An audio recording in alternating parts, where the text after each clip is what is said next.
Bueno, hoy continuamos con nuestro estudio de Gálatas y capítulo 3. Abran sus Biblias, por favor. Abran sus Biblias, por favor. A mí me encanta todavía tener el libro en la mano, pero me doy cuenta, como vieron hace 15 días nuestro predicador, el pastor Hans, misionero, que leía yo dije, uy, Dios mío, yo voy a tener que hacer eso también. Allá la Biblia está en estos dispositivos. Esa es la tecnología que puede estar al servicio del Señor. De hecho, si necesitan orientación, podemos darles más orientación. Hay páginas y lugares y aplicaciones donde puede tener inclusive varias versiones de la Biblia, varias traducciones, algunas más fáciles para entender, los pasajes más difíciles. Y vamos a ir a Gálatas capítulo 3. Quiero orientar un poquito la lectura primero porque vamos a entrar a esos argumentos de Pablo. Pablo era un genio de la argumentación y se mete en esos laberintos de argumentaciones que a veces la verdad uno se pierde un poco. El mismo Pedro dice en su epístola que Pablo tenía la inspiración del Espíritu, pero que algunas de sus escrituras eran difíciles de entender. Nos dice Pedro en el capítulo 5 de su carta, ¿no? Entonces, si para Pedro era difícil de entender, imagínense para nosotros. Así que voy a dar un poquito de trasfondo para la lectura, ¿ok? Pablo está especialmente en lo que vamos a leer, capítulo 3, verso 7 en adelante, interesado en mostrarle a sus compatriotas judíos, algunos de los cuales que ya se habían convertido al cristianismo, que esa frase, somos hijos de Abraham, somos hijos de Abraham. Cuando los judíos decían eso, yo soy hijo de Abraham, en el capítulo 8 de Juan, por ejemplo, le echan eso en cara a Jesús. ¿Cómo vienes tú a decirnos si nosotros somos hijos de Abraham? Esa frase era como tener un pasaporte con ciudadanía norteamericana hoy en día. Era como decirle a un ciudadano de los Estados Unidos que es mejor el régimen cubano. Y yo no quiero entrar en esos asuntos políticos, no quiero decir tampoco que el sistema político de los Estados Unidos es el mejor del mundo, no lo es, pero quienes hoy en día son ciudadanos de ese país se sienten muy afortunados, porque es un país democrático, porque hay muchas oportunidades de empleo, porque hay cierto nivel de seguridad en ese país. Y es como decirle a un ciudadano de los Estados Unidos, su sistema de gobierno y su ciudadanía no es tan importante como el sistema cubano. Ahora, el sistema cubano tiene sus bondades, a pesar de lo mal que se habla de él. Sin embargo, un ciudadano norteamericano diría, ¡jamás! Ese es el contexto de esta argumentación. Pablo le va a decir a un ciudadano de Estados Unidos, su sistema no es. Porque cuando ellos decían, yo soy hijo de Abraham, sentían que eran la crema innata de toda la humanidad. Y particularmente van a notar que se repite mucho la palabra ley, porque ellos consideraban que eran hijos de Abraham por asuntos de ley. Es decir, había leyes que, por ejemplo, cuando eran niños los circuncidaban, una ceremonia que se hacía a los niños, y así muchas ceremonias, pero también cumplimiento de otras leyes del antiguo pacto, y que les hacía a ellos ser parte de esa ciudadanía, hijos de Abraham, y se sentían orgullosos de eso, de tal forma que estaban rechazando la suficiencia de la obra de Jesucristo a su favor por inclinarse a la ley. Entonces aquí lo que va a hacer Pablo es contrastar el vivir por la ley, sintiéndose orgullosos de ser hijos de Abraham, frente a el vivir por la fe, sintiéndose seguros de haber puesto toda su confianza en las promesas de Dios cumplidas en Jesucristo y en el Espíritu Santo. Así que vamos a capítulo 3 de Gálatas. Con ese pequeño trasfondo creo que vamos a poder entender un poco más lo que significa esta argumentación muy densa, que les animo a leer en oración y con detenimiento esta semana. Vamos a ir al verso 7 y avanzamos hasta el final del capítulo. El verso 7 y 8 nos entregan lo esencial de esa argumentación. Por lo tanto, sepan que los descendientes de Abraham son aquellos que viven por fe. Entonces está haciendo una distinción diciendo, no son descendientes de Abraham sencillamente por haber nacido ahí, porque de niños les hicieron una ceremonia. No, es porque han puesto su fe. Verso 8. En efecto, la Escritura, habiendo previsto que Dios justificaría por la fe a las naciones, a todas las naciones, no solo a los judíos, los justificaría por la fe, anunció de antemano el evangelio a Abraham. Y este fue el evangelio que se le predicó a Abraham. Por medio de ti serán bendecidas todas las naciones. Ahora vamos a entender un poco más por qué esa promesa era tan trascendental para Abraham. Verso 9. Así que los que viven por la fe son bendecidos junto con Abraham, el hombre de fe. Ahí entra en esa argumentación, leámosla para ilustrarnos. Todos los que viven por las obras que demanda la ley están bajo maldición, porque está escrito, maldito sea quien no practique fielmente o totalmente todo lo que está escrito en el libro de la ley. Ahora bien, es evidente que por la ley nadie es justificado delante de Dios, porque el justo vivirá por la fe. Y van a ver en sus Biblias letritas pequeñas que refieren a textos de la Biblia, porque Pablo aquí está citando otros textos de la palabra de Dios. La ley no se basa en la fe, por el contrario, quien practique estas cosas vivirá por ellas. Cristo, por el contrario, nos rescató de la maldición de la ley. Al hacerse maldición por nosotros, pues está escrito, maldito todo el que es colgado en una cruz o en un madero. Así sucedió, para que por medio de Cristo Jesús, la bendición prometida a Abraham llegara a todas las naciones, y para que por la fe recibiéramos el Espíritu según la promesa. Hermanos, voy a ponerles un ejemplo. Aún en el caso de un pacto humano, nadie puede anularlo ni añadirle nada una vez que ha sido ratificado. Ahora bien, las promesas se le hicieron a Abraham y a su descendencia. La Escritura no dice y a los descendientes, como refiriéndose a muchos, sino a tu descendencia, dando a entender a uno solo, que es Cristo. Lo que quiero decir es esto. La ley que vino 430 años después de que a Abraham se le dio la promesa, la ley que vino 400 años después, no anula el pacto que Dios había ratificado previamente. De haber sido así, quedaría sin efecto la promesa. Si la herencia se basa en la ley, ya no se basa en la promesa, pero Dios se la concedió gratuitamente a Abraham mediante una promesa. Entonces, ¿cuál es el propósito de la ley? Pues fue añadida por causa de las transgresiones hasta que viniera la descendencia, a la cual se hizo la promesa. La ley se promulgó por medio de ángeles, por conducto de un mediador. Ahora bien, no hace falta mediador si hay una sola parte. Sin embargo, Dios es uno solo. Si esto es así, ¿estará la ley en contra de las promesas de Dios? De ninguna manera. Si se hubiera promulgado una ley capaz de dar vida, entonces sí que la justicia se basaría en la ley. Pero la Escritura declara que todo el mundo es prisionero del pecado para que mediante la fe en Jesucristo, lo prometido se les conceda a los que creen.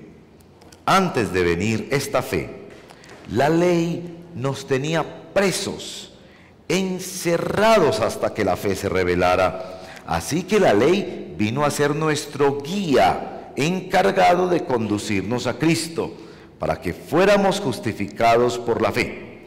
Pero ahora que ha llegado la fe, ya no estamos sujetos al guía. Todos ustedes son hijos de Dios mediante la fe en Cristo Jesús, porque todos los que han sido bautizados en Cristo se han revestido de Cristo.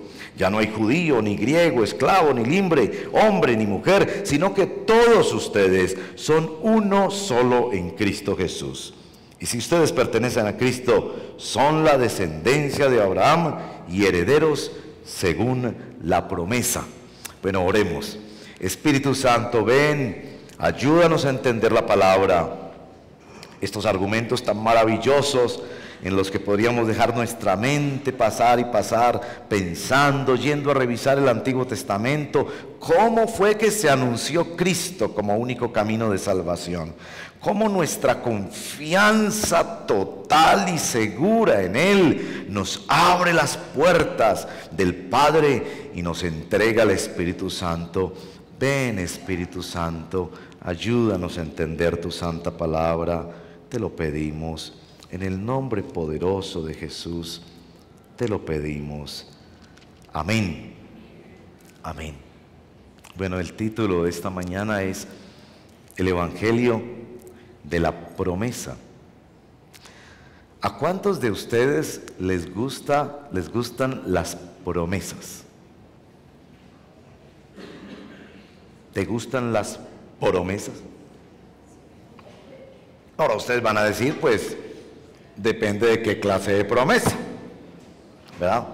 Porque es que hay promesas que no son mucho promesas, ¿no? Si yo le digo, yo le prometo que la semana entrante lo voy a saludar. Bueno, pero muchas gracias, aprecio mucho su saludo, pero tampoco, pues es la cosa más trascendental. Ni tampoco si yo le digo, mire, la semana entrante le voy a mandar saludos a su mamá o a sus padres y le voy a mandar muchísimos saludos. Prepárese porque le voy a mandar 2 o 3 volquetadas de saludos. No, que usted no va a llegar a decirle a casa, mire, nos mandaron muchos saludos, no tanto, pero uno diría, bueno, depende de qué. Si el jefe te dice, el mes entrante te asciendo, ¿le gusta esa promesa? O si la persona que tú amas te dice, me voy a casar contigo.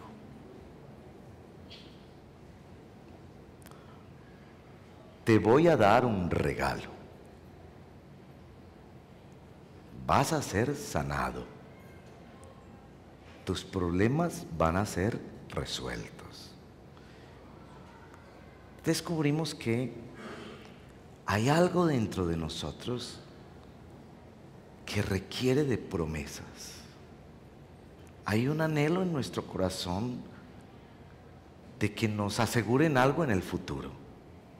Los seres humanos vivimos anhelando futuro. ¿Se acuerdan la película? Rodrigo de No Futuro. Se describía la tragedia de la juventud antioqueña en esa frase. En una sociedad violenta, el único futuro que parecían tener esos muchachos era la muerte. Morir jóvenes. Pero por el contrario anhelamos que se nos proponga futuros. Ahora la siguiente pregunta es, ¿y quién lo propone? Porque si el compañero de trabajo me dice, el mes entrante te asciendo, ¿y quién es usted para prometer eso? Depende de quién nos propone. El Evangelio de la promesa. Y lo que vamos a aprender hoy especialmente es que el Evangelio es esencialmente una promesa. Y vamos a aprender hoy a abrazarnos a las promesas y abrazarnos al Dios de pacto y al Dios de promesa, porque fiel es el que promete. Se dice que una de las mejores cosas para manejar el estrés es planear las vacaciones. Yo no sé si a ustedes le pasa eso. Cuando uno llega ya a mitad del año y está un poco cansado y dice, bueno, tenemos este mesecito, estas 2 semanitas de vacaciones. Nosotros estamos planeando ir a conocer una parte de Colombia que no conocemos, estamos organizando cómo llegamos allá, a ver quién nos puede hospedar, todo lo demás. Como que uno empieza a recibir un poco de respiro, ¿no? Como un poquitico de ánimo, ¿no? Como que le inyecta a uno algo, eso. Ahora, si eso es así, tan solo pensando en que vamos a hacer un viaje en unos meses donde ya no nos vamos a preocupar esas 2 semanas por correr y correr y correr, o cocinar y hacer cosas y hacer aseo, sino tener un periodo de descanso tan importante, y por eso se planea. Si eso es así con ese asunto tan sencillo, ¿cómo será con las promesas de Dios? Así que mi anhelo como hermano en la fe es que ustedes sean henchidos, llenados de ese asunto que llaman algunos autores que es la anticipación del gozo, que no es otra cosa sino una descripción de la esperanza. La esperanza es la anticipación del gozo. Ya viene el día de la boda, ya viene el día del alumbramiento, ya viene el día de empezar a trabajar, ya viene el día del encuentro. Y como que a medida que se acercan los días, nos va llenando un gozo extraño, porque todavía no hemos visto esa realidad, pero eso es la esperanza. La esperanza es la anticipación del gozo apoyado en las promesas del Señor. Yo lo ilustro de manera especial con las personas que tienen un viaje muy feliz y se van a ir a radicar en otro país. He conocido algunos de esos casos. Personas que afortunadamente, digamos, son trasladados de su trabajo a otro país, un país con mucho más oportunidades, y la empresa les dice: allá tenemos una casa para ti, no te preocupes, los colegios de los niños ya están asegurados, un mejor salario, ahí hay más tranquilidad, hay menos estrés y menos problemas. ¿Han visto esas personas las últimas semanas cómo regalan todo lo que tienen? Y lo hacen como con mucho gozo, casi como que sienten que le están haciendo un favor cuando le reciben las cosas. ¡Ay, qué tan bueno que usted me va a recibir los muebles! Se desprenden de todo con una alegría infinita. Esperanza, porque se anticipa un gozo mayor. En esa perspectiva quisiera que esta mañana me permitan presentarles el Evangelio. Aquí lo llaman el Evangelio dado a Abraham, o el Evangelio a Abraham. ¿Cómo se evangelizó a Abraham? ¿Cómo se evangelizó a Abraham? Y el verso 8 nos da este testimonio. El evangelio a Abraham fue este: por medio de ti serán bendecidas todas las naciones. Ese fue el evangelio de Abraham. Ahora les recuerdo a los que están empezando a conocer más las Sagradas Escrituras: Abraham vivió 2000 años antes de Jesús. Era un hombre muy rico, pero era pagano. Sus creencias se disparaban a dioses de la fertilidad, dioses de la cosecha, dioses de las tormentas, qué sé yo, a quien él les servía aplacando su ira, ofreciéndoles alimentos, lo que se hacía en todas aquellas religiones de la época. Un día Dios le habló, Dios desconocido para él, no tenía toda la información, no tenía la riqueza que nosotros tenemos de poder llegar a la palabra de Dios y conocerla. Dios le habló y el evangelio fue una promesa: en ti serán bendecidas todas las naciones de la tierra. Cuando yo leía esto pensaba: vaya evangelio tan breve. No sé si a ustedes les pasa cuando usted en un consultorio esperando con un familiar o en el metro o en una conversación haciendo fila en el banco, se da la oportunidad de hablarle del evangelio a alguien. Qué cosa tan maravillosa. O a sus hijos, o a sus vecinos, o en su empresa.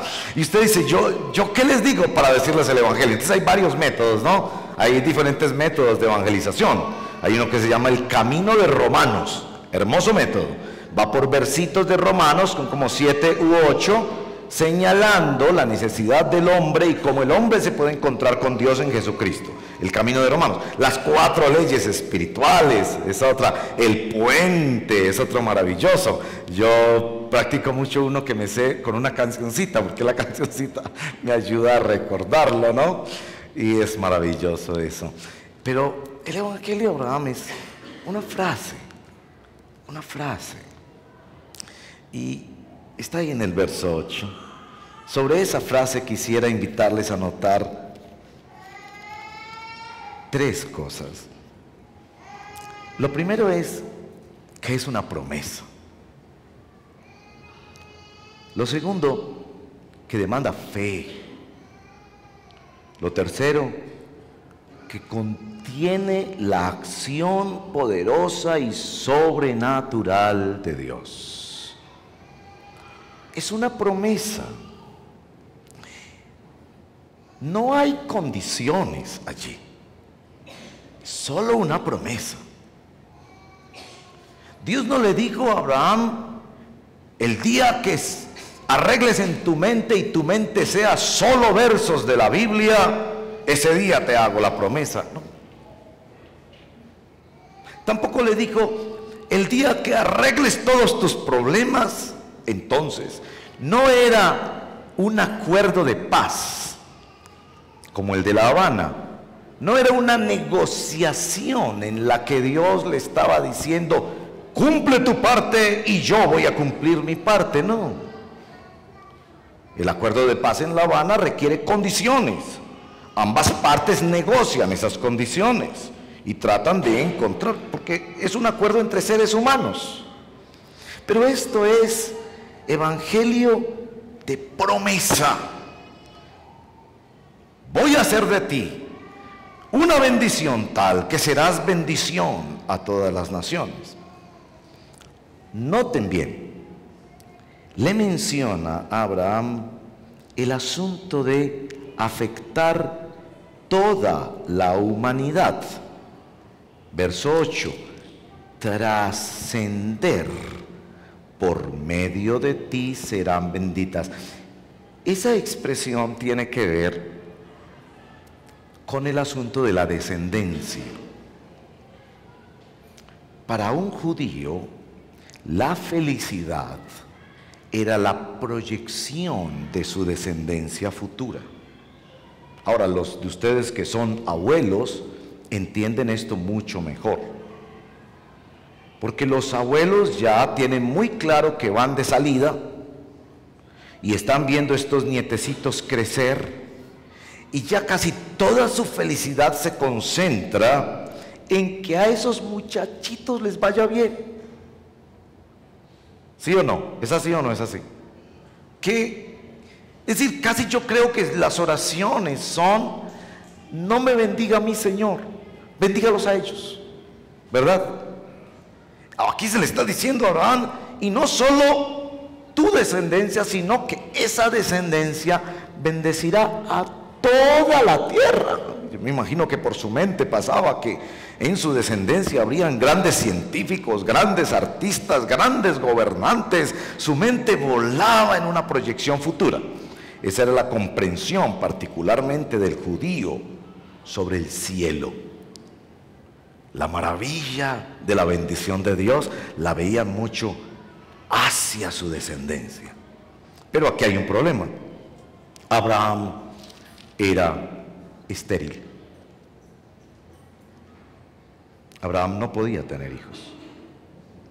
En una época en la que no había ni ecografía, ni programas de fertilización, ni tecnología que pudiera darle alguna esperanza, ni siquiera en esa época sabían por qué no podían tener niños. Ahora, note esto.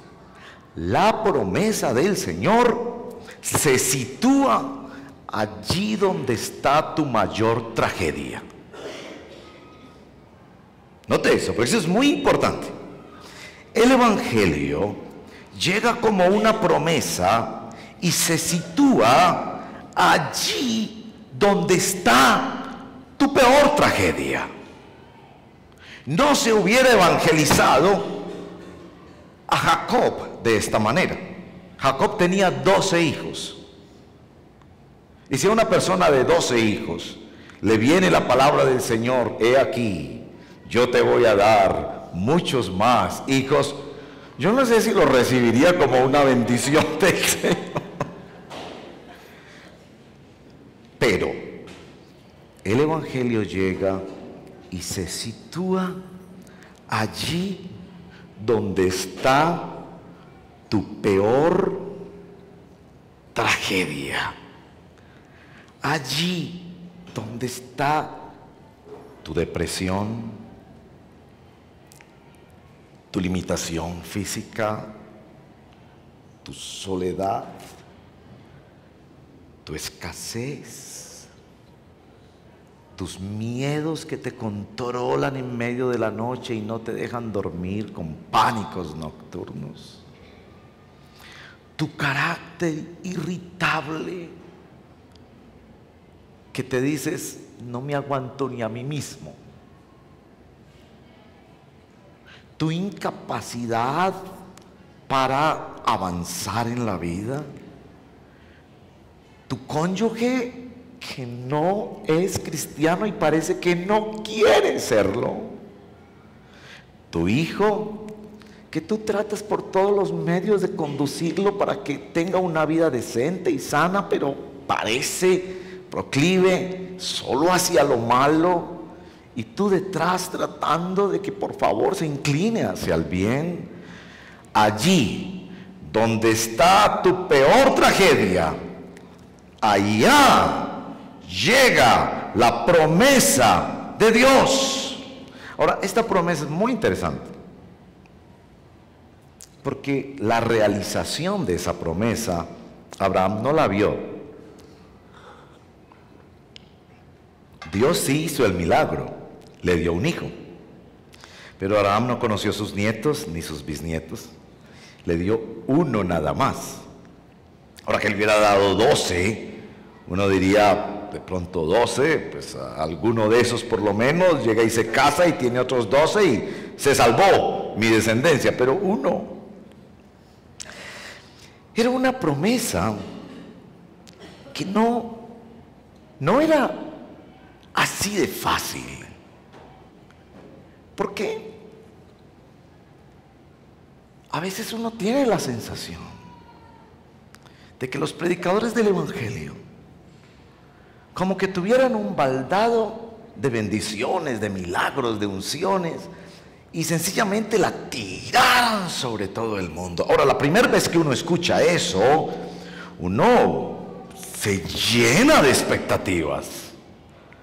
Pero cuando uno va avanzando en la vida cristiana y escucha a esos predicadores otra vez y otra vez y otra vez y otra vez, uno dice, las cosas no son tan redondas.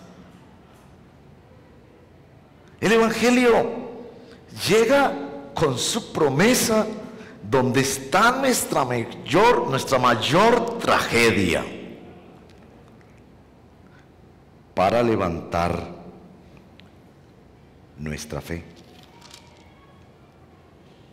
Una y otra vez en nuestro texto se nos está hablando de el vivir por la fe. Una promesa que requiere de nuestra fe. El Evangelio es una promesa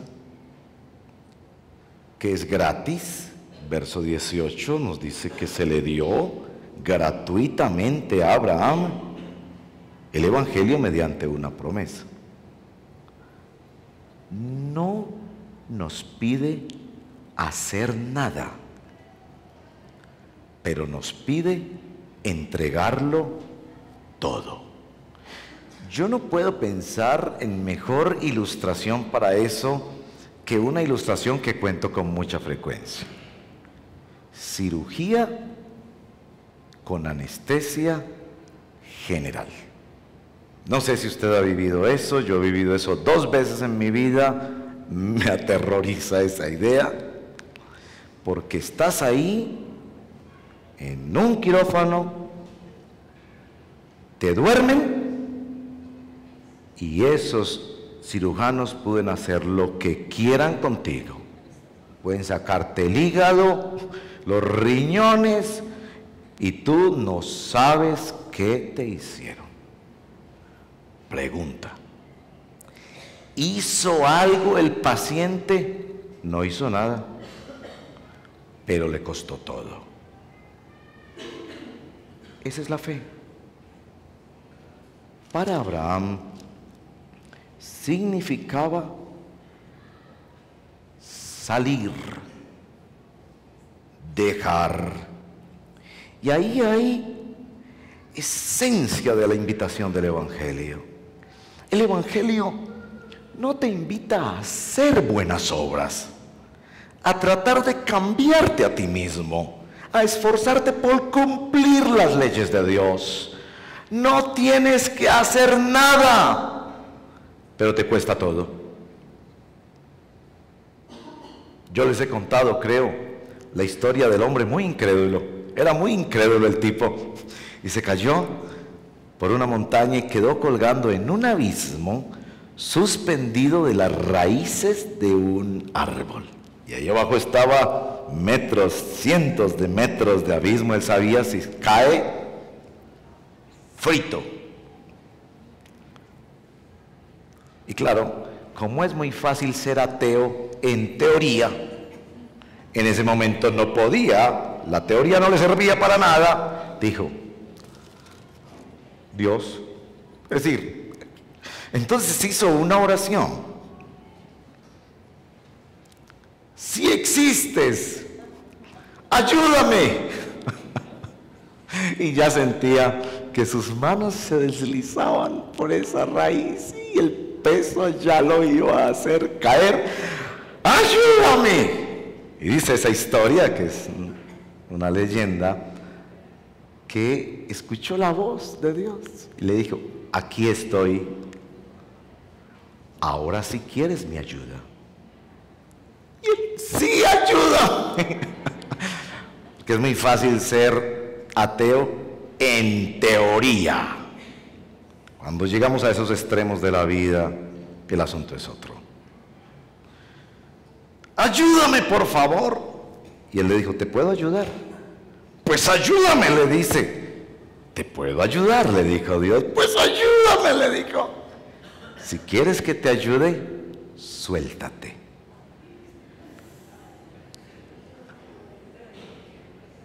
No tenía que hacer nada, pero le costaba todo. Para Abraham era: sal de tu tierra. Lo tenía todo en esa tierra: fama, oportunidades, trabajos, prestigio. Salir,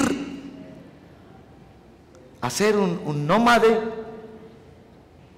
salir sin saber hacia dónde, porque Dios no le dio un mapa. Dios no le dijo cuántos pasos, qué iba a pasar dentro de 10 años, dentro de 15 años, no. Solo le dijo: confía, yo te voy a bendecir. Sal. Otra traducción dice: deja. Y eso es palabra de Dios para muchos de nosotros. Deja. Deja de hacer eso, porque el Evangelio es más de dejar de hacer que de hacer. Deja de ocuparte en eso. Deja tu ambición. Deja tu vanidad. Para Abraham era dejar.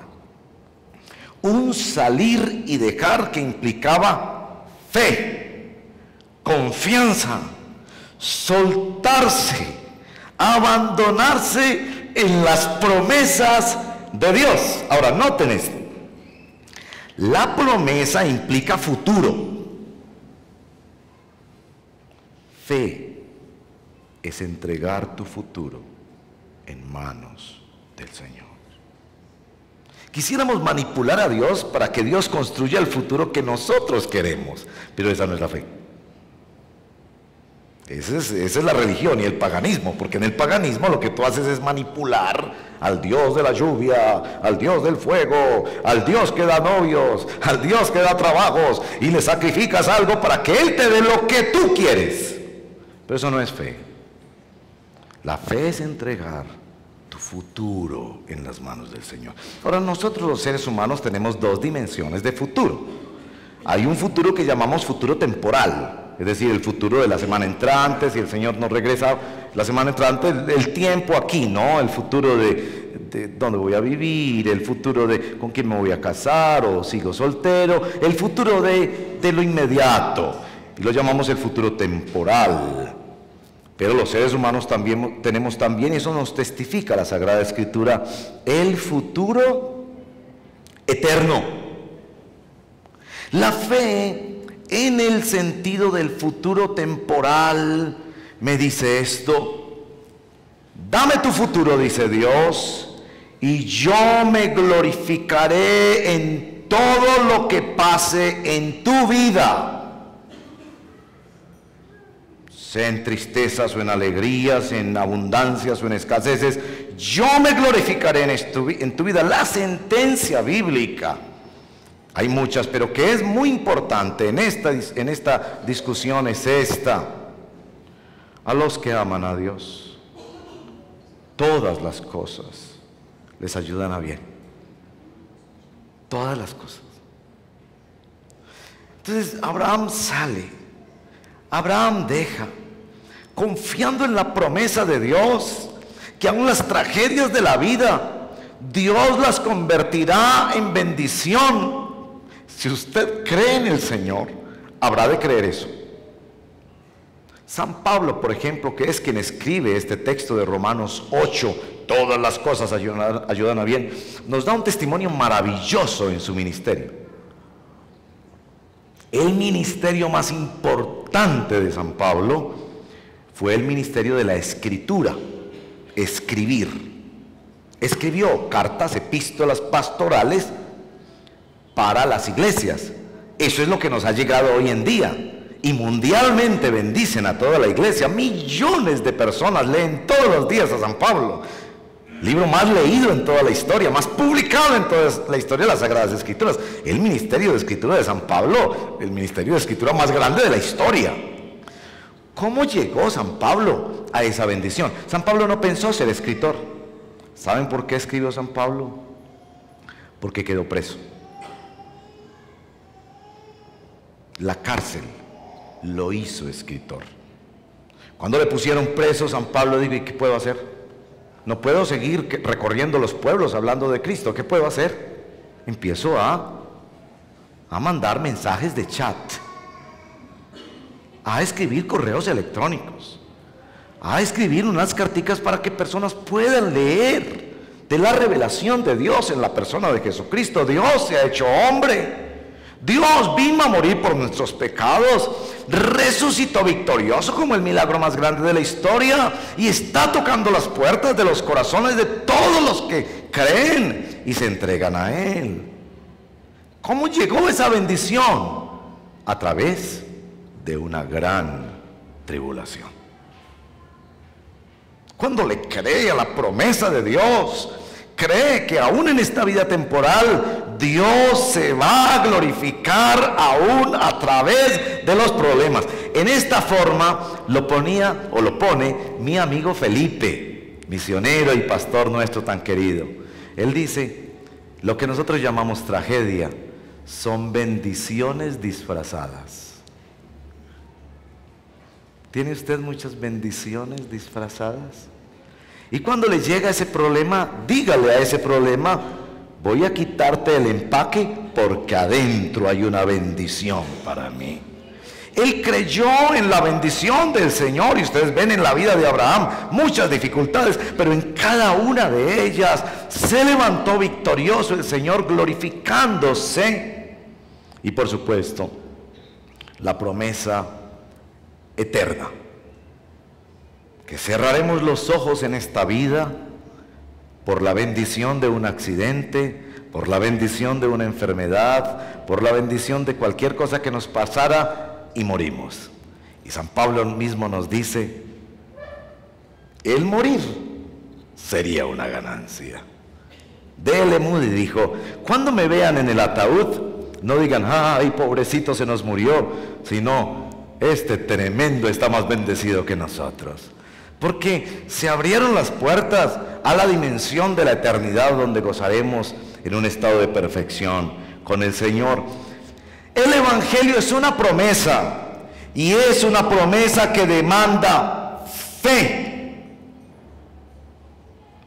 Pero no es la fe de quien se queda sentado, apoyado solamente en un texto escrito, como la mujer que se quedó vestida de novia, una novela contemporánea, y murió anciana vestida de novia, esperando que su prometido, quien desde un país lejano le había mandado una carta hace 40 años, viniera a casarse con ella. No es esa fe que te pone a esperar a ciegas en una cosa que está escrita, como si el Evangelio sencillamente nos paralizara, nos estancara, fuera opio del pueblo que nos pone a mirar hacia arriba y a hacer nada más. Nuestro texto nos dice muy claramente, y Pablo nos seguirá hablando en Gálatas, del ministerio maravilloso del Espíritu Santo. Miren el verso 14 conmigo, por favor. Así sucedió, para que por medio de Cristo Jesús la bendición prometida a Abraham llegara a las naciones, y para que por la fe recibiéramos el Espíritu según la promesa. Ahora, este punto es muy importante, porque en la discusión que Pablo tiene con los judaizantes de Gálatas, mientras ellos insisten en la ley, Pablo va a insistir en el Espíritu Santo. Y el punto es este: la ley, van a poder leerlo en esta argumentación, no puede dar vida. La ley es el examen médico. ¿Para qué sirve el examen médico? Usted podrá decir, para mucho. Un médico jamás interviene a un paciente sin los debidos exámenes médicos. Los exámenes son necesarios, detectan dónde está el problema, cómo se puede resolver. El examen es muy importante, pero el examen no cura a nadie. Eso es la ley de Dios.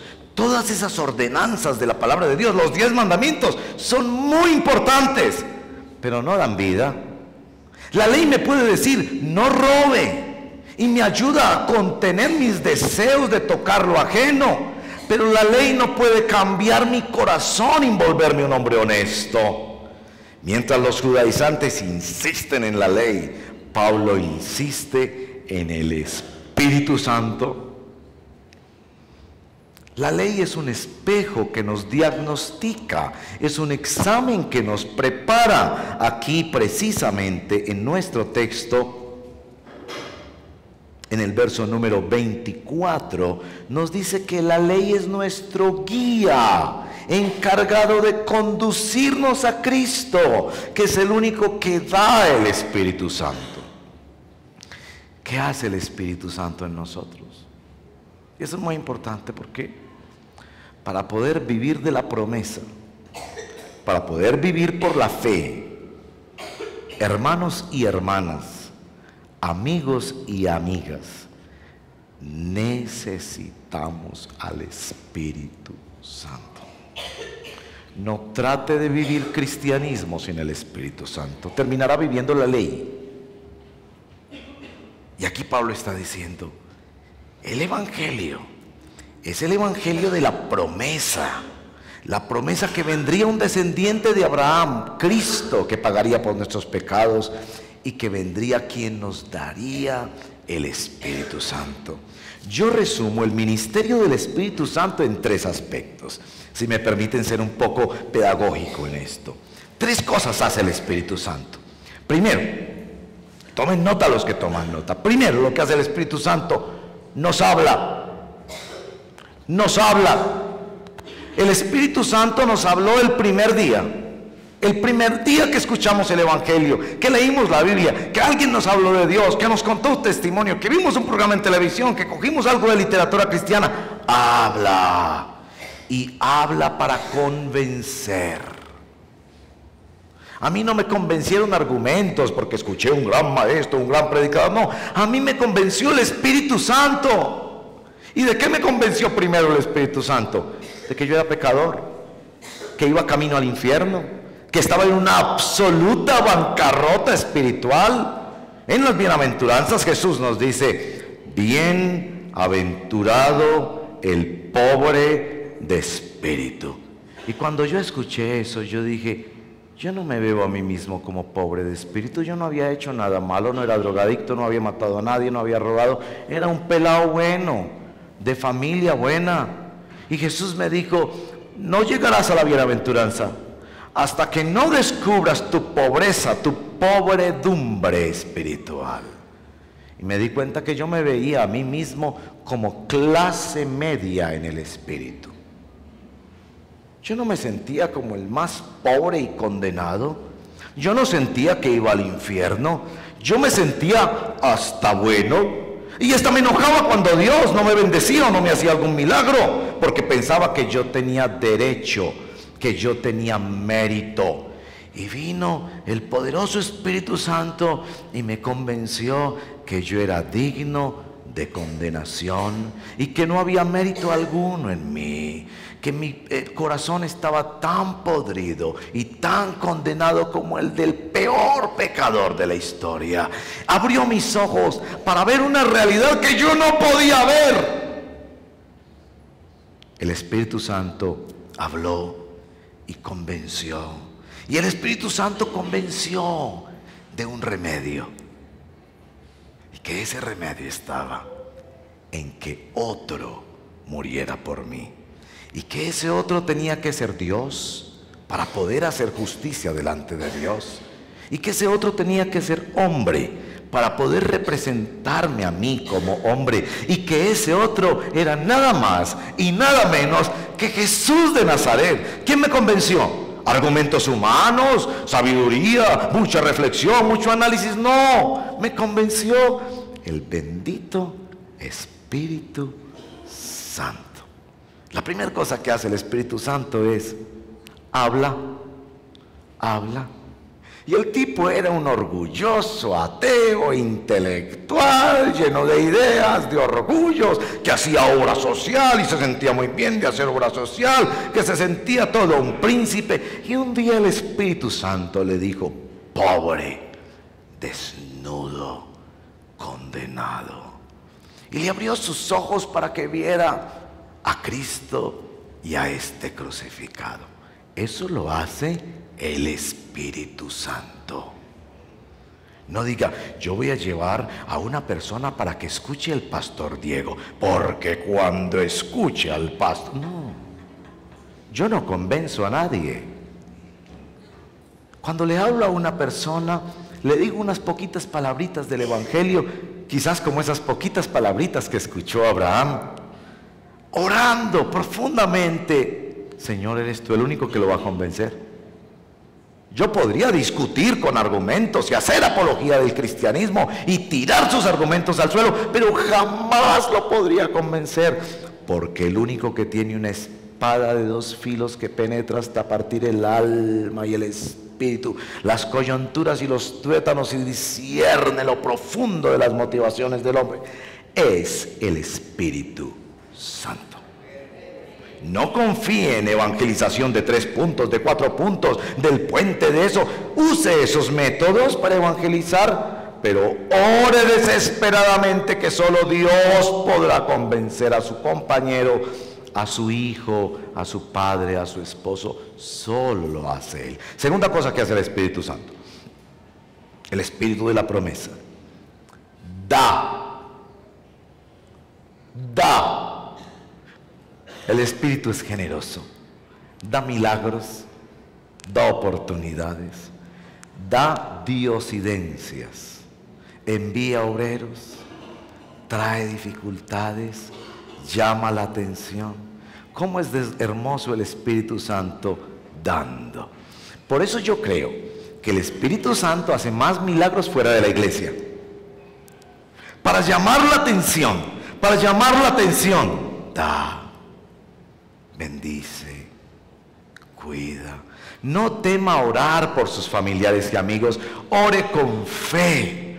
Dios derrama tremendas bendiciones sobre ellos para llamar su atención.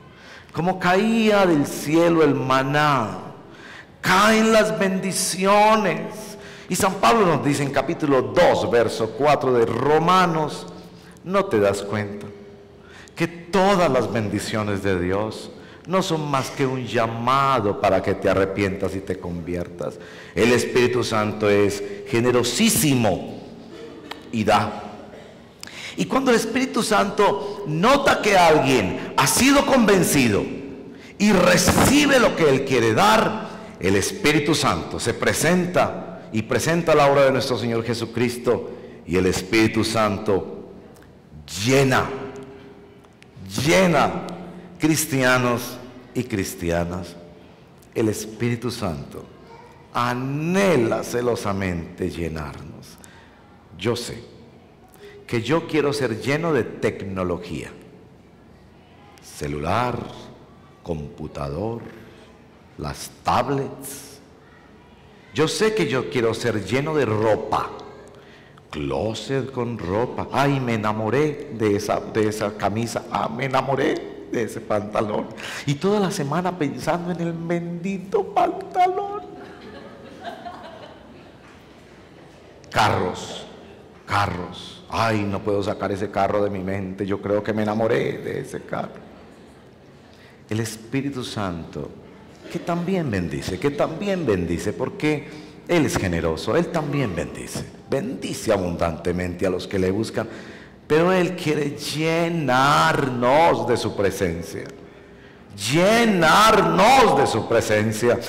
la llenura del Espíritu no resistirás la tentación. No te enfrentes al diablo pensando que lo vas a vencer solo. La tentación del diablo es cruel, dura y cada vez más severa. Cuando no seguías a Cristo, no se te presentaba ni un tipo. Ahora que estás siguiendo a Cristo, te llueven. Cuando no seguías a Cristo, no venían páginas en el computador, por Dios. Ahora que sigues a Cristo, te aparecen por todos los lados. Cuando no seguías a Cristo, las compañeras de trabajo ni te miraban. Ahora que sigues a Cristo, ellas se codean allá abajo. Ay, tan lindo. Y tú empiezas a creerte esa mentira. Como que yo soy medio lindo. ¿Crees que vas a enfrentar eso sin llenura del Espíritu Santo? ¿Crees que puedes enfrentar las ambiciones del materialismo sin la presencia del Espíritu Santo? ¿Crees que puedes enfrentar los problemas sin la llenura del Espíritu Santo? Las grandes dificultades que se presentan en la vida. Yo ayer pensaba en estas familias de Itagüí. Sus muchachos salieron por la mañana al partido de fútbol. Muchachos seguramente buenos muchachos, practican el deporte, disciplinados, con los sueños de ser grandes futbolistas. Yo me imaginaba, ¿cómo es uno padre de familia? Y el muchacho sale a las 6 de la mañana y a las 8 me llaman. Se murió. Ahí, acabó. Tus anhelos, tus sueños por ayudarlo, tus esfuerzos por educarlo en la universidad, tus anhelos de llegar a la vejez y ver nietos de él y tener algo de compañía y de consuelo en la familia. Se acabó. ¿Tú crees que podemos enfrentar eso sin la bendita presencia y la llenura del Espíritu Santo? El Espíritu Santo quiere llenarnos a todos nosotros, porque el Evangelio es promesa. El Evangelio es la promesa de que en esta tierra viviremos en la plenitud del Espíritu Santo, y aún las pruebas y las dificultades se convertirán en bendición, y por la eternidad viviremos cerca del Señor. El Evangelio es promesa que demanda tu fe. Y cuando te llaman por teléfono para la propuesta y tú sabes que esa propuesta va a terminar en una cama, ese momento es el momento de fe. Yo le creo a mi Señor. Yo creo en la promesa de mi Señor. Yo creo que Él va a llenar mis vacíos y me va a ayudar. Y si me quiere dar un hogar, me lo da. Y si me quiere bendecir solo o sola, me lo dará. Cuando viene la propuesta de un negocio ilícito y tú tienes las cuentas sobre la mesa y no tienes plata para pagarlas, ese es el momento de fe. Porque solo abrazamos la promesa por la fe. Pero el Espíritu Santo quiere llenarnos y acompañarnos para estimular nuestra fe con su palabra. Nos da su palabra para estimular nuestra fe, nos convence para estimular nuestra fe. El glorioso Espíritu Santo nos acompaña para que nuestra vida con Él no sea de hacer esfuerzos en nuestra carne y en nuestra debilidad para tratar de cumplirle a Dios, no, sino dejarnos llenar de Él para que Él nos capacite y nos ayude a vivir con Él. Cierre sus ojos y oremos al Señor. ¿Qué te ha dicho el Señor esta mañana? ¿Qué te ha ministrado el Espíritu Santo esta mañana? Quisiera invitarte a que clames al Señor, ya sea pidiéndole su perdón, ya sea decidiéndote a creer en Él. Sigue en oración, estás en la presencia del Señor, sigue escuchando la voz del Señor.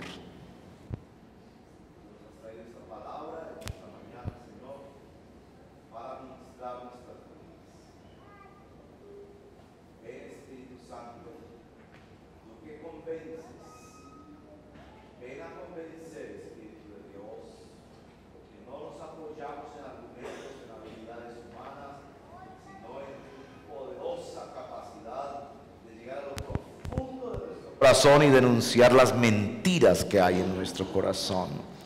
Ven, Espíritu Santo, a convencer, a hablar profundamente.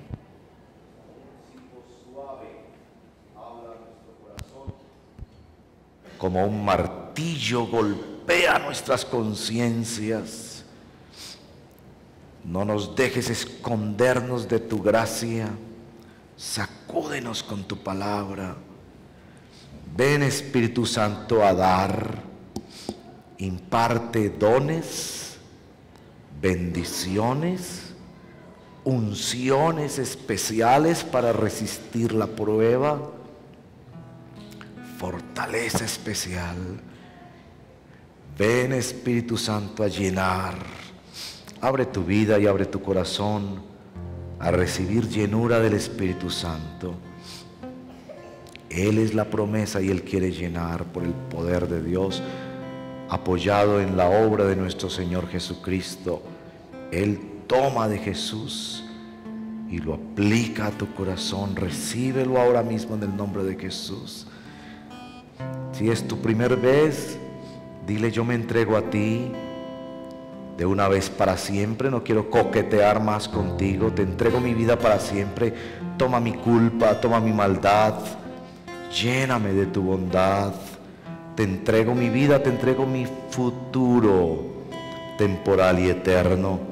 No voy a pelear más contigo. Te entrego todo lo que soy. Mientras sigues allí en oración, entremos en un periodo de adoración al Señor. Siga allí en oración y dejemos que el Espíritu de